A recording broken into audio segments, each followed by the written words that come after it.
ইসরায়েলের প্রধান বিমানবন্দরে ব্যালিস্টিক ক্ষেপণাস্ত্র নিক্ষেপ করেছে ইয়েমেনের হুতি গোষ্ঠী। তাছাড়া একটি মার্কিন বিমানবাহী রণতরিতেও হামলা চালানোর দাবি করেছে তারা। এদিকে ইসরায়েলের সামরিক বাহিনীও ইয়েমেন থেকে আসা একটি ক্ষেপণাস্ত্র ভূপাতিত করা হয়েছে বলেও জানিয়েছে।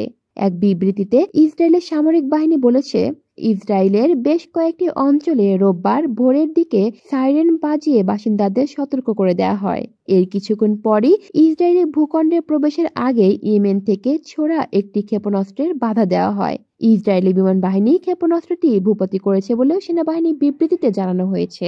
চলতি সপ্তাহে ইসরায়েলের ইরান সমর্থিত গোষ্ঠীকে কয়েক দফায় ক্ষেপণাস্ত্র হামলার পর রোববারের দিকে এই হামলার ঘটনা ঘটেছে। গাজা উপত্যকায় গত মঙ্গলবার ইসরায়েল নতুন করে সামরিক অভিযান শুরু করার পর পাল্টা হিসেবে ইসরায়েলের হামলার হুমকি দিয়েছে ইয়েমেনের হুতি বিদ্রোহীরা। এর আগে শুক্রবার ইসরায়েলের সামরিক বাহিনীর এক বিবৃতিতে ইয়েমেন থেকে ছোড়া আরেকটি ক্ষেপণাস্ত্র ভূপাতিত করার দাবি জানানো হয়। এদিকে শনিবার সকালের দিকে ইসরায়েলের বেন গুরিয়ন বিমানবন্দর লক্ষ্য করে ব্যালিস্টিক ক্ষেপণাস্ত্র নিক্ষেপ করে হুতি বিদ্রোহীরা।